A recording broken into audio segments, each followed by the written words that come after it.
வணக்கம். நீங்கள் இணைந்திருப்பது சமூகத்தின் பிரதான செய்திகளுடன்.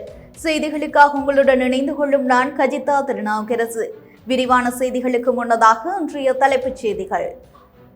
மகர சிறையில் தப்ப முயன்ற கைதிகள் பலர் பூசாவிற்கு மாற்றம், ஊரடங்கு சட்டம் நீக்கம்.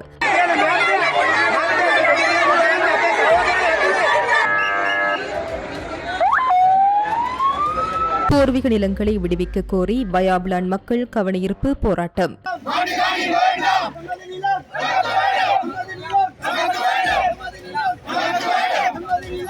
காலியில் கரை ஒதுங்கிய வெற்றி கொள்களின் மீனவர்களுக்கு எச்சரிக்கை. வாழ்வதற்கு விருப்பமில்லை, ஜாலில் இரட்டை சகோதரிகள் தீமூட்டி உயிரிழப்பு. நீர்கொழும்பு கடற்பரப்பில் கவிழ்ந்த படகு, ஒருவரின் சடலம் மீட்பு, 3 படகுகள் இன்னும் மாயம். வீதியில் சரிந்து விழுந்த கற்பாறை, மரம் முறிவு, கடும் மழையால் மலையகத்தில் தொடரும் அபாயம். பொல்கொள்ள அணையின் 2 வான் கதவுகள் திறப்பு. நாட்டில் 86,000 தாண்டிய டெங்கு நோயாளிகள், 62 உயிரிழப்புகள் பதிவு. பொத்துவில் கிராமத்திற்குள் புகுந்த காட்டு யானை விரட்ட சென்ற மக்களை துரத்தியதால் பரபரப்பு.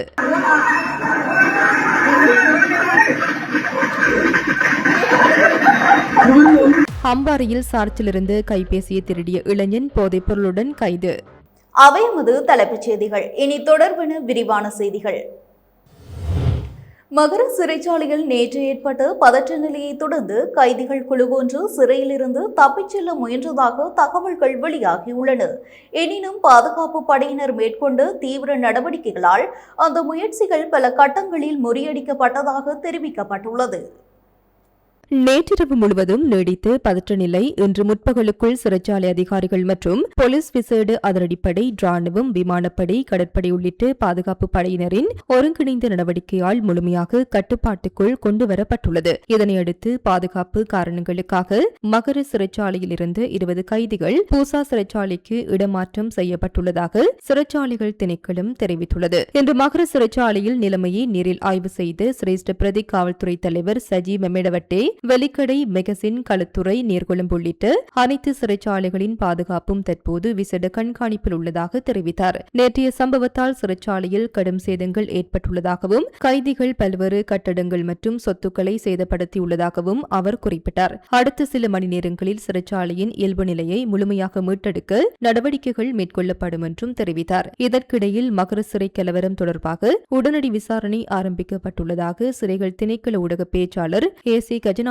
தெரிவித்துள்ளார். சம்பவத்தில் சிறைச்சாலை சமையலறை, புனர்வாழ்வு கட்டடம், புனர்வாழ்வு அலுவலகம், பிரதான சிறை காவலர் அலுவலகம் மற்றும் சிறை மருத்துவமனை ஆகியன சேதமடைந்துள்ளதாக அவர் கூறினார். கலவரத்திற்கான உண்மையான காரணம் இதுவரை உறுதிப்படுத்தப்படவில்லை என்றும் அது தொடர்பான விசாரணைகள் தொடர்ந்து முன்னெடுக்கப்பட்டு வருவதாகவும் அவர் தெரிவித்தார். மேலும் சிறை வளாகத்தை சுற்றி திரண்டுள்ள கைதிகளின் உறவினர்கள் அமைதியாக நடந்து கொண்டு அப்பகுதியை விட்டு வெளியேறுமாறும் அவர் கேட்டுக் கொண்டார். இதனிடையே ராகம போலீஸ் பிரிவுக்கு உட்பட்டு மகர சிறைச்சாலையை சூழவுள்ள 246 கெந்தலியத்து பாலுவ மேற்கு, 246 சி கெந்தலியத்து பாலுவ வடக்கு மற்றும் 181 ஜி தம்புவு ஆகிய 3 கிராம உத்தியோகத்தர் பிரிவுகளுக்கு நேற்று முதல் அமுல்படுத்தப்பட்டிருந்த போலீஸ் ஊரடங்கு சட்டம் நிலைமை கட்டுப்பாட்டுக்குள் வந்ததை அடுத்து இன்று முதல் நீக்கப்பட்டுள்ளது. நேற்று பிற்பகல் கைதிகளுக்கும் சிறைச்சாலை அதிகாரிகளுக்கும் இடையே ஏற்பட்ட முரண்பாட்டை தொடர்ந்து இந்த பதற்ற நிலை உருவானது. சம்பவத்தில் 7 கைதிகள் காயமடைந்து ராகம போதனா வைத்தியசாலையில் அனுமதிக்கப்பட்ட நிலையில் அவர்களில் ஒருவர் உயிரிழந்தார்.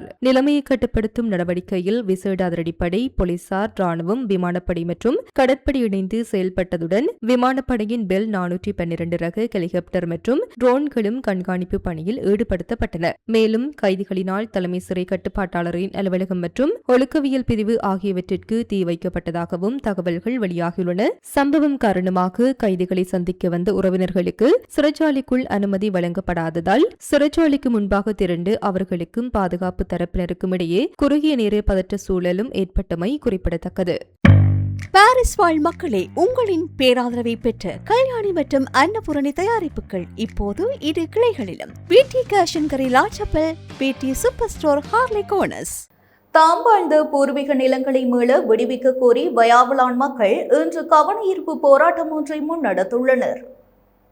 வசாவிளான் சந்தையில் இன்று முற்பகல் ஆரம்பிக்கப்பட்ட இந்த போராட்டம் வயாவிளான் முள்குடியேற்று அமைப்பின் ஏற்பாட்டில் இடம்பெற்றது. சுமார் 40 ஆண்டுகளாக ராணுவ ஆக்கிரமிப்பினால் தமது சொந்த நிலங்களை விட்டு வெளியேறிய மக்கள் தமது வலிகளை வெளிப்படுத்தும் வகையில் இந்த போராட்டத்தில் கலந்து கொண்டனர். அரசே எங்கள் குடியிருப்புகள், விவசாய நிலங்கள், பாடசாலைகள், கோவில்கள், கைத்தொழில் நிலையங்கள் அனைத்தையும் எமக்கே மீள வழங்கு என்ற கோரிக்கையை முன்வைத்து போராட்டக்காரர்கள் கோஷங்களை எழுப்பினர். பெருமளவான மக்கள் கலந்து கொண்டு இந்த போராட்டத்தில் சமூக அமைப்புகள், அரசியல்வாதிகள் உள்ளிட்ட பல தரப்பினரும் பங்கேற்று இருந்தனர். இதன்போது விவசாய நிலங்கள் பேசட்டும், சிதைந்து கிடக்கும் வீடுகளும் கல்விக்கூடங்களும் நாம் வாழ்ந்த வரலாற்றை சாட்சியமாக கூறட்டும், எமது நிலங்கள் எமக்கு மீள கிடைக்க வேண்டும் என போராட்டத்தில் ஈடுபட்டவர்கள் வலியுறுத்தினர். கடந்த காலங்களில் விடுவிப்பதாக இணக்கம் தெரிவிக்கப்பட்ட காணிகளை அரசாங்கம் உடனடியாக விடுவிக்க வேண்டும் எனவும் வழங்கப்பட்ட வாக்குறுதிகளை நிறைவேற்ற கோரியே இந்த போராட்டம் முன்னெடுக்கப்படுவதாகவும் அவர்கள் தெரிவித்தனர். மேலும் இந்த போராட்டம் எவருக்கும் எதிரானது அல்ல எனவும் தமது உரிமையான நிலங்களை மீள பெற்றுக் கொள்வதற்கான கோரிக்கையை முன்வைக்கும் நடவடிக்கை எனவும்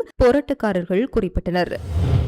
காலி மாவட்டத்தின் இந்துருவ பகுதியில் அமைந்துள்ள சுற்றுலா விடுதியொன்றின் பின்புற கடற்கரையில் வெள்ளை நிற சரக்கு கொள்கலன் ஒன்று இன்று காலை கரையொதுங்கியுள்ளது. நேற்று கொழும்புக்கு அருகில் உள்ள கடற்பரப்பில் வர்த்தக கப்பல் ஒன்றிலிருந்து கடலில் விழுந்ததாக கூறப்படும் வெற்று சரக்கு கொள்கலன்களில் இதுவும் ஒன்றாக இருக்கலாம் என சந்தேகிக்கப்படுகிறது. சம்பவம் தொடர்பாக கொஸ்கொட போலீசார் கடல்சார் அதிகாரிகளுக்கு தகவல் வழங்கியுள்ளதுடன் கரை ஒதுங்கிய கொள்கலன் குறித்து மேலதிக விசாரணைகளும் முன்னெடுக்கப்பட்டு வருகின்றன. இதேவேளை கொழும்பு துறைமுகத்திலிருந்து மேற்கே சுமார் 17 கடல் மைல் தொலைவில் பயணித்து வர்த்தக கப்பல் ஒன்றிலிருந்து 17 காலி சரக்கு கொள்கலன்கள் கடலில் விழுந்துள்ளதாக மீன்வளம் மற்றும் நீர்வள திணைக்களம் நேற்று எச்சரிக்கை விடுத்திருந்தது. தற்போதைய கடல் நீரோட்டத்தின் வேகம் மற்றும் திசை காரணமாக கடலில் மிதக்கும் இந்த கொள்கலன்கள் நீர்கொழும்பு வழியாக பெருவழி முதல் புத்தளம் வரையிலான கடற்கரை பகுதிகளை நோக்கி அடித்து செல்லப்படலாம் என்றும் திணைக்களம் தெரிவித்துள்ளது. இதனால் குறித்த கடற்பரப்பில் இயங்கும் பல நாள் மீன்பிடி படகுகள் மற்றும் சிறிய அளவிலான மீன்பிடி படகுகள் கடலில் பயணிக்கும் போது மிகுந்த அவதானத்துடன் செயல்படுமாறும் மிதக்கும் கொள்கலன்களால் விபத்துக்கள் ஏற்படும் அபாயம் இருப்பதால் மீனவர்கள் கூடுதல் எச்சரிக்கையுடன் கடலுக்கு செல்லுமாறும் அதிகாரிகள் அறிவுறுத்தியுள்ளனர். யாழ்ப்பாணம் சுன்னாகம் போலீஸ் பிரிவுக்குட்பட்டு புன்னாளி கட்டுவான் பகுதியில் 18 வயதுடைய இரட்டை சகோதரிகள் இருவர் தீமூட்டி உயிரிழந்துள்ளனர். நேற்று வீட்டில் யாரும் இல்லாத சந்தர்ப்பத்தில் குறித்த இருவரும் தமக்கு தாமே தீமூட்டியதாக தெரிவிக்கப்படுகின்றது. இதனையடுத்து அவர்கள் மீட்கப்பட்டு தெல்லிப்பளை ஆதார வைத்தியசாலையில் சிகிச்சைக்காக அனுமதிக்கப்பட்டனர். எனினும் சிகிச்சை பலனின்றி இன்று அதிகாலை இருவரும் உயிரிழந்துள்ளனர். வாழ்வதற்கு விருப்பமில்லாத காரணத்தினால் இந்த முடிவை எடுத்ததாக உயிரிழப்பதற்கு முன்னர் அவர்கள் வாக்குமூலம் வழங்கியதாக தெரிவிக்கப்படுகின்றது. சம்பவம் தொடர்பில் சுன்னாகம் போலீசார் மேலதிக விசாரணைகளை முன்னெடுத்து வருகின்றனர். நீர்கொழும்புக்கு அருகில் உள்ள கடற்பரப்பில் மீன்பிடி படகு ஒன்று கவிழ்ந்ததில் காணாமல் போயிருந்ததாக கூறப்படும் 2 மீனவர்களில் ஒருவரின் சடலம் மீட்கப்பட்டுள்ளதாக கடற்றொழில் அமைச்சு தெரிவித்துள்ளது. விபத்தில் சிக்கிய மற்ற மீனவர் பாதுகாப்பாக கரை சேர்ந்த நிலையில் மீட்கப்பட்டு மேலதிக சிகிச்சைக்காக வைத்தியசாலையில் அனுமதிக்கப்பட்டுள்ளார். நேற்று பிற்பகல் மீன்பிடி நடவடிக்கைகளுக்காக கடலுக்கு சென்று டிங்கி வகை மீன்பிடி படகு ஒன்று கவிழ்ந்து விபத்துக்கு உள்ளானது. இந்த விபத்து தொடர்பான தகவல் அப்பகுதியில் மீன்பிடியில் ஈடுபட்டிருந்த மற்றொரு மீன்பிடி படகின் மூலம் அதிகாரிகளுக்கு அறிவிக்கப்பட்டதாக தெரிவிக்கப்படுகின்றது. இதனையடுத்து முன்னெடுக்கப்பட்டு தேடுதல் நடவடிக்கைகளின் போது மீன்பிடிக்காக கடலுக்கு சென்ற மேலும் 3 மீன்பிடி படகுகளுடனும் தொடர்பு துண்டிக்கப்பட்டுள்ளதாக தகவல்கள் வெளியாகியுள்ளன. இதன் காரணமாக விபத்தில் சிக்கிய மீனவர்களையும் காணாமல் போயுள்ளதாக கூறப்படும் படகுகளையும் கண்டறியும் நோக்கில் இலங்கை கடற்படை மற்றும் விமானப்படை இணைந்து விசேட கூட்டு தேடுதல் மற்றும் மீட்பு நடவடிக்கைகளை முன்னெடுத்தன. தேடுதல் பணிகளுக்காக விமானப்படையின் பெல் 412 ரக ஹெலிகாப்டர், கடற்படையின் டோரா ரோந்து படகு மற்றும் விசேட மூழ்கிப்படை வீரர்கள் குழுவும் ஈடுபடுத்தப்பட்டதாக அதிகாரிகள் தெரிவித்துள்ளனர். மேலும் காணாமல் போயுள்ளதாக கூறப்படும் 3 மீன்பிடி படகுகளை தேடும் நடவடிக்கைகள் தொடர்ந்தும் முன்னெடுக்கப்பட்டு வருகின்றன. Blue Ocean Group of Companies இலங்கையின் வளர்ச்சியோடு உங்கள் வாழ்க்கையையும் உயர்த்துகிறோம். மலையக பகுதிகளில் தொடர் மழை, பலத்த காற்று மற்றும் கடுமையான பனிமூட்டம் காரணமாக இயல்பு வாழ்க்கை பாதிக்கப்பட்டுள்ளதுடன் மண் சரிவு அபாயமும் ஏற்பட்டுள்ளது. தொடர்ந்து பெய்து வரும் கடுமையான மழை மற்றும் காற்று காரணமாக நுவரெலியா ஹெட்டன் பிரதான வீதியின் தலவாக்கலை சென்ட் கிளியர் நீர்வீழ்ச்சி பகுதியில் மரம் ஒன்று முறிந்து விழுந்துள்ளமையினால் போக்குவரத்து பாதிக்கப்பட்டுள்ளது. இந்நிலையில் பிரதேசவாசிகளுடன் இணைந்து முறிந்து விழுந்துள்ள மரத்தினை அகற்றும் நடவடிக்கைகள் முன்னெடுக்கப்பட்டு வருவதாக தெரிவிக்கப்பட்டுள்ளது. மேலும் கண்டி கெலகா பிரதான வீதியின் நில்லம்பை பகுதியில் கடும் மழை காரணமாக பாரிய கட்பாறை ஒன்று சரிந்து விழுந்துள்ளதால் அவ்வழியாக பயணிக்கும் வாகன சாரதிகள் அவதானத்துடன் பயணிக்குமாறு அறிவுறுத்தப்பட்டுள்ளது. அறிவுறுத்தப்பட்டுள்ளது. குறித்த கற்பாறை இதுவரை அகற்றப்படாத நிலையில் பிரதான வீதியில் போக்குவரத்து பாதிப்புக்குள்ளாகும் அபாயம் ஏற்பட்டுள்ளது. இதேவேளை வட்டவெளியிலிருந்து அகரவத்தி வெளியுயாவூடாக ஹட்டன் செல்லும் வீதியில் நேற்று பெய்த கடும் மழையினால் பாரிய மண் சரிவு ஏற்பட்டுள்ளது. இதனால் குறித்த வீதியின் போக்குவரத்துக்கு இடையூறு ஏற்பட்டுள்ளதாக தெரிவிக்கப்படுகிறது. கடந்த டித்வா காலப்பகுதியிலும் இதே பகுதியில் மண் சரிவு ஏற்பட்டிருந்த நிலையில் பொதுமக்களின் முயற்சியினால் சிரமதான முறையில் வீதி தற்காலிகமாக சீரமைக்கப்பட்டு போக்குவரத்து வளமைக்கு கொண்டுவரப்பட்டிருந்தது. இதற்கிடையில் வட்டவளை லொனக் வீதியில் மீனாட்சி தோட்டத்திற்கு அருகில் அமைந்துள்ள மதகு ஒன்று சேதமடைந்து இடிந்து விழும் அபாய நிலையில் காணப்படுவதாகவும் தெரிவிக்கப்பட்டுள்ளது. குறித்த வீதி தற்போது மிகவும் மோசமான நிலையில் காணப்படுவதுடன் பாடசாலை மாணவர்கள், நோயாளிகள் மற்றும் பொதுமக்களின் நலன் கருதி 4 தனியார் பேருந்துகள் சேவையில் ஈடுபட்டு வருகின்றன. எனினும் மதகு முற்றாக சேதமடைந்ததால் போக்குவரத்து முழுமையாக தடைப்படும் அபாயம் உள்ளதாக மக்கள் கவலை வெளியிட்டுள்ளனர். அகரவத்தியிலிருந்து லொனக் வரையான சுமார் 3 கிலோமீட்டர் வீதியை புனரமைத்து தருமாறு பல வருடங்களாக பல்வேறு தரப்பினரிடம் கோரிக்கை விடுத்தும் இதுவரை உரிய தீர்வு கிடைக்கவில்லை என மக்கள் தெரிவிக்கின்றனர். பொல்கொள்ள மகாவலி அணையின் 2 வான்கதவுகளை தலா 2 அடிகள் வீதம் திறப்பதற்கு அதன் பொறியியலாளர் அலுவலகம் இன்று நடவடிக்கை எடுத்துள்ளது. நாட்டின் பல மாவட்டங்களில் நிலவும் பலத்த மழையுடனான காலநிலை காரணமாக ஏற்படக்கூடிய வெள்ள அபாயத்தை கட்டுப்படுத்தும் நோக்கிலேயே இவ்வாறு வான்கதவுகள் திறக்கப்பட்டுள்ளன. இதன் மூலம் வினாடிக்கு 3940 கன அடி நீர் விக்டோரியா நீர்த்தேக்கத்திற்கு வெளியேற்றப்படுவதாக பொல்கொள்ள மகாவலி அணைக்கட்டு பொறுப்பு பொறியியலாளர் அலுவலகம் தெரிவித்துள்ளது. மகாவலி கங்கையின் கீழ்நோக்கிய தாழ்நில பகுதிகள் மற்றும் விக்டோரியா நீர்த்தேக்கத்தை சார்ந்த தாழ்நில பகுதிகளில் வாழும் மக்கள் இது தொடர்பில் அவதானத்துடன் இருக்குமாறும் தேவைப்படின் பாதுகாப்பான நடவடிக்கைகளை மேற்கொள்ளுமாறும் மேலும் அறிவுறுத்தப்பட்டுள்ளது. இந்த ஆண்டின் தொடக்கத்தில் இருந்து இலங்கையில் பதிவான மொத்த டெங்கு நோயாளிகளின் எண்ணிக்கை 86,000 எட்டியுள்ளதாக தேசிய டெங்கு கட்டுப்பாட்டு பிரிவு தெரிவித்துள்ளது.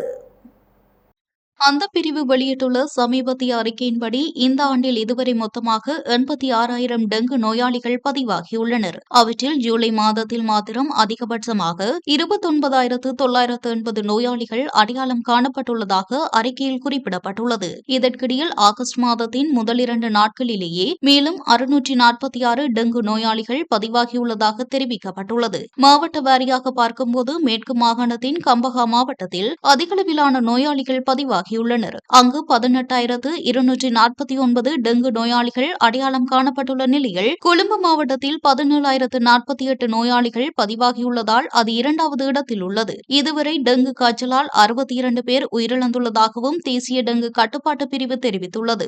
மேலும் நாடு முழுவதும் 137 சுகாதார மருத்துவ அலுவலர் பிரிவுகள் தொடர்ந்தும் டெங்கு அதிக அபாய மண்டலங்களாக அடையாளம் காணப்பட்டுள்ளதால் பொதுமக்கள் சுற்றுப்புற சுத்தத்தை பேணுவதுடன் கொசு பெருக்கம் ஏற்படும் இடங்களை உடனடியாக அகற்றுமாறும் அதிகாரிகள் வலியுறுத்தியுள்ளனர். கம்பளை கலகா போலீஸ் பிரிவுக்குட்பட்ட கிளாத்தோட்டம் பகுதியில் நள்ளிரவு இடம்பெற்ற தொடர் திருட்டு சம்பவங்கள் தொடர்பில் போலீசார் விசாரணைகளை ஆரம்பித்துள்ளனர். கலகா கிளாத்தோட்டம் ஸ்ரீ முத்துமாரியம்மன் ஆலயத்தில் புகுந்த கொள்ளையர்கள் அங்கிருந்த உண்டியல் மற்றும் வேல் உள்ளிட்ட பொருட்களை திருடி சென்றுள்ளதாக தெரிவிக்கப்படுகிறது. இதனைத் தொடர்ந்து ஆலயத்தில் இருந்த மேலும் சில பொருட்களும் கொள்ளையிடப்பட்டுள்ளன. இதேவேளை ஆலயத்திற்கு அருகிலுள்ள சிறிய வியாபார நிலையம் ஒன்று உடைக்கப்பட்டு அங்கிருந்த பணம் மற்றும் பொருட்கள் திருடி செல்லப்பட்டுள்ளதாக தெரிவிக்கப்பட்டுள்ளது. சம்பவம் தொடர்பில் கலகா போலீசாரும் கம்பளை தடயவியல் போலீசாரும் சம்பவ இடத்திற்கு சென்று விசாரணைகளை முன்னெடுத்து வருகின்றனர். மேலதிக விசாரணைகள் தொடர்கின்றன. 5 கோடி ரூபாய் தண்டப்பணம் செலுத்தியவருக்கும் 7.5 கோடி ரூபாய் தண்டப்பணம் செலுத்தியவருக்கும் மரண தண்டனை வழங்கப்பட்டுள்ள நிலையில் 10 கோடி ரூபாய் தண்டப்பணம் செலுத்திய ஒருவருக்கும் தண்டனை கிடைக்காமல் போகும் வாய்ப்பு குறைவாகவே உள்ளது என மட்டக்களப்பு நாடாளுமன்ற உறுப்பினர் ஞானமுத்து ஸ்ரீநேசன் தெரிவித்துள்ளார்.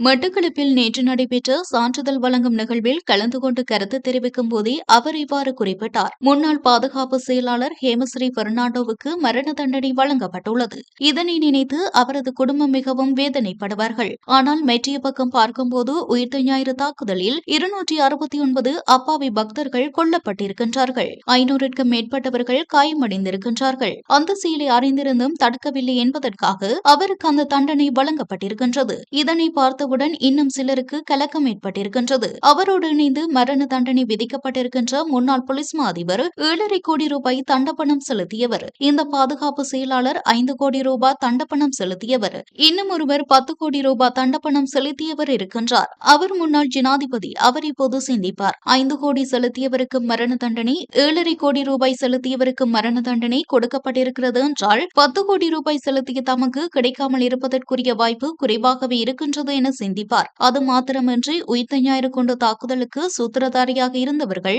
உள்ளே 2 பேர் இருக்கிறார்கள். அவர்களுக்கு கலக்கம். தங்களுக்கும் என்ன நடக்குமோ என்பது பற்றி சிந்திப்பார்கள். தண்டனைக்கான வாய்ப்பு அவர்களுக்கு உள்ளது. இதற்கு மேலாக இதனை இயக்கிய ஒரு சூத்திரதாரியான முன்னாள் ஜனாதிபதி ஒருவரும் இருக்கின்றார். அவருக்கு இப்போது காய்ச்சல் பிடித்திருக்கும். ஏனையவர்களுக்கு இவ்வாறான தண்டனை என்றால் தமக்கு கிடைக்கக்கூடிய வாய்ப்பு இருக்கிறது என சிந்திப்பார் என அவர் இதன்போது தெரிவித்தார். அம்பாறை மாவட்டம் பொத்துவில் பசரிச்சேனி கிராமத்திற்குள் நேற்றிரவு புகுந்த காட்டு யானை ஒன்று அதனை விரட்ட முயன்ற கிராம மக்களை திரும்ப துரத்தியதால் அப்பகுதியில் பெரும் பரபரப்பும் அச்சமும் நிலவியது.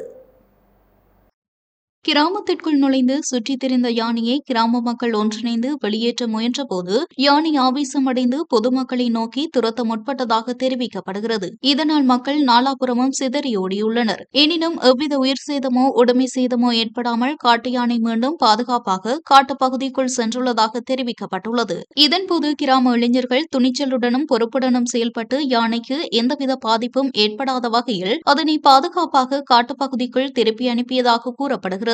சம்பூந்திரவில் கருத்து தெரிவித்த அப்பகுதி முக்கியஸ்தர் ஒருவர் கிராமத்தை அண்மித்த பகுதிகளில் அண்மை காலமாக காட்டு யானைகளின் நடமாட்டம் அதிகரித்துள்ளதாக குறிப்பிட்டார். எனவே குறிப்பாக இரவு நேரங்களில் தேவையின்றி வீடுகளை விட்டு வெளியே வருவதை தவிர்க்குமாறும் உயிர் மற்றும் உடைமை சேதங்களை தவிர்ப்பதற்காக பொதுமக்கள் மிகுந்த அவதானத்துடனும் பொறுப்புடனும் நடந்து கொள்ளுமாறும் அவர் கேட்டுக் கொண்டார்.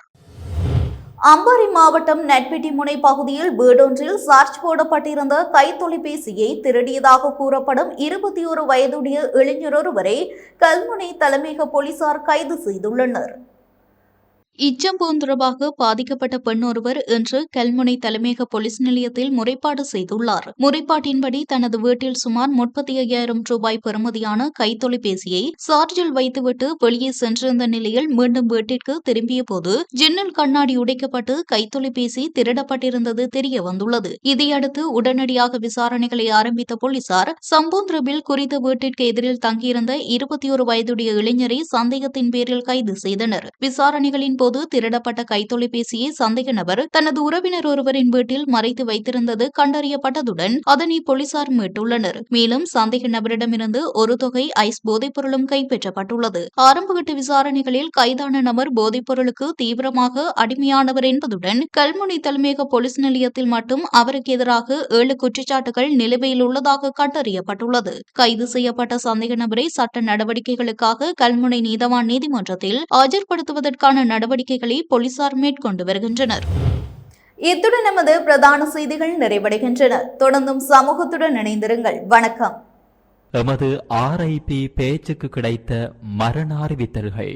யாழ்ப்பாணம் மயிலந்தனையை பிறப்பிடமாகவும் வவுனியா நெடுங்கேணி மற்றும் யாழ் கம்பர்மலை ஆகிய இடங்களை வாழ்விடங்களாகவும் கொண்டிருந்த திரு துரைச்சாமி செந்தில்வேல் அவர்கள் 1/8/2026 சனிக்கிழமை அன்று உடுப்பட்டியில் இறைவனடி சேர்ந்தார். யாழ்ப்பாணம் அச்சிவேலி தெற்கு சிவசக்தி கோவிலடியை பிறப்பிடமாகவும் வதிவிடமாகவும் கொண்டிருந்த திருமதி விபுலானந்தன் கமலாதேவி அவர்கள் 31/7/2026 வெள்ளிக்கிழமை அன்று கர்த்தருக்குள் உறங்கிவிட்டார். யாழ்ப்பாணம் கரவெட்டி மத்தோனியை பிறப்பிடமாகவும் லண்டன் மற்றும் ஜெர்மனி ஆகிய இடங்களை வாழ்விடங்களாகவும் கொண்டிருந்த திரு கந்தசாமி நந்தஸ்ரீ அவர்கள் 1/8/2026 சனிக்கிழமை அன்று காலமானார். முல்லைத்தீவு முள்ளியவளையை பிறப்பிடமாகவும் ஜெர்மனியை வதிவிடமாகவும் கொண்டிருந்த திரு மரியதாஸ் ஜெயகாந்த் ஜெயந்தன் அவர்கள் 1/8/2026 சனிக்கிழமை அன்று காலமானார். மேலே அறிவிக்கப்பட்ட அனைத்து மரண அறிவித்தல் இறுதிக்கிரியை பற்றிய தகவல்களை அறிந்து கொள்ள ரிப்டாட் பேஜை பார்வையிடுங்கள். இதற்கான லிங்க் கீழிருக்கும் டிஸ்கிரிப்ஷனில் பார்வையிடலாம். இது போன்ற செய்திகளை தெரிந்து கொள்ள சமூகம் நியூஸ் சேனலை சப்ஸ்கிரைப் செய்து அருகில் உள்ள பெல் பட்டனை கிளிக் செய்யுங்கள். மேலும் இது போன்ற செய்திகளை உடனுக்குடன் தெரிந்து கொள்ள சமூகமீடியா.com என்ற இணையதளத்தின் வாயிலாகவும் எங்களுடன் இணைந்திருங்கள்.